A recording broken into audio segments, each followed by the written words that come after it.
Welcome to DSA Logic. I'm Sheetal Chandra Nayak. I'm a senior software engineer at Walmart Global Tech. I joined recently, and after joining, I started getting a lot of questions about how to get into Walmart. Let's make it more generic. How to get into a product-based company. Either it be Amazon, Google, Walmart, Microsoft, Adobe, Meta, Apple, Netflix, or any other product-based company. They all have a similar pattern and a similar preparation strategy works for all of it. That's is data structures and algorithm, knowing your project well, and system design. Data structures and algorithms I'm going to discuss in the further slides. So let's start with the knowing your project well. So by knowing your project well, what I mean is it's not only about knowing what is the flow of your project and what all technologies are used. It's about knowing each decision which is being made in your project and the reason behind it. Like let's say if your project is using REST APIs, then why REST APIs? Why not SOAP APIs? Why not asynchronous messaging or any other thing? So similarly, your project might have taken a lot of decisions and might be using a lot of technologies in it. So you should know the pros and cons of all of it and why that particular thing is being used in your project.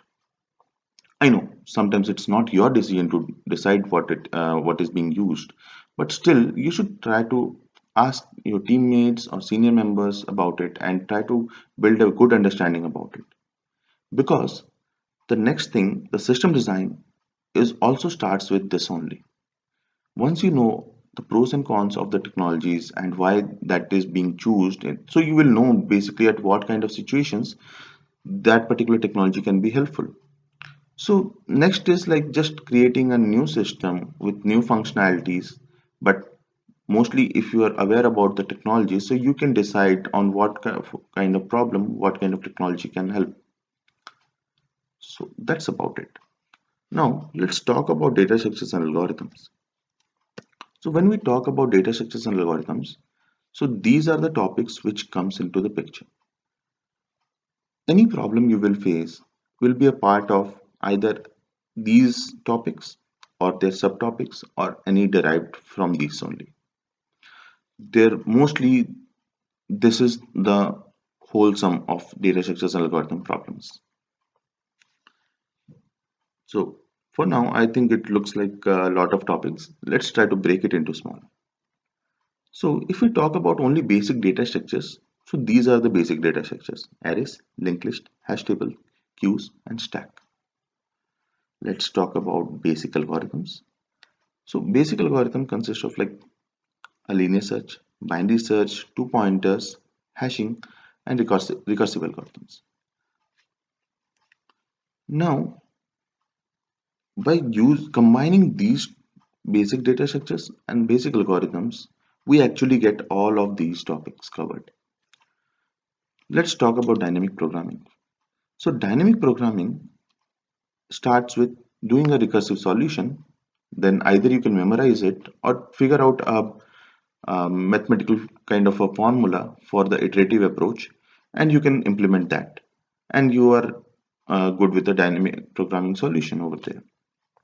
If we talk about trees is basically somewhat similar to linked list. Like the way it is defined is similar. Just like the linked list will have only one node with it, the trees can have multiple nodes to it. And the way and mostly linked list can be solved with recursive as well as iterative approach, but trees mostly go with recursive solutions. So now if you take a closer look to each and every topic, you will see like everything actually comes from either these data structures or combination of one or more, and these basic algorithms or combination of one or more. So let's talk about what should be my approach to master DSA. Before starting this, let's first look at what is the most common approach, that is one topic at a time. So by one topic at a time, what I mean is people start with one topic, they do bunch of questions on it, and when they feel confident, they move to the next topic. So let's say you started with arrays, you do a lot of array problems. When you're confident, you move to linked list and you do a bunch of linked list questions, and you move to hash tables, and like you keep on going. So does it works? I will say mostly no. Why it doesn't works is because when you start with arrays, you don't know other topics. So the simple array problems can be solved very easily, but the complex ones will need actually some concepts from other topics also. So because you don't know, so you will get frustrated and you will look for solution, and maybe that solution you will be able to understand, or sometimes you might not be able to understand because that consists the basic concepts from other topics. So that's why I told it basically does not works very well for most of the people. Then what works? That's an iterative approach. By an iterative approach, what I mean is a person can start with one problem, one type of problem, like let's say starts with arrays, do some basic operations on it, like finding the max and min, and doing some like some basic stuffs. Then move to the next topic, do some basic stuffs like inserting a node, deleting a node, and like how a linked list is defined, that kind of stuff, and go to the next topic and keep on doing this. So once you are done with all the topics, you come back to arrays and use this time you do some advanced stuff like maybe sorting algorithms or something more.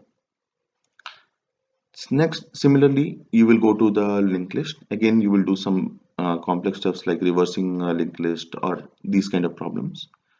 And again, you will move. The third time you will come back to arrays, you will now you will have a good understanding of other topics also, and you can do little complex problems, even though if it consists of some knowledge, it needs some knowledge from other topics also, because you know the basics of other, you can still think about it. So that's why I'm saying this iterative approach works. Why? Because this is the way we are built from our childhood.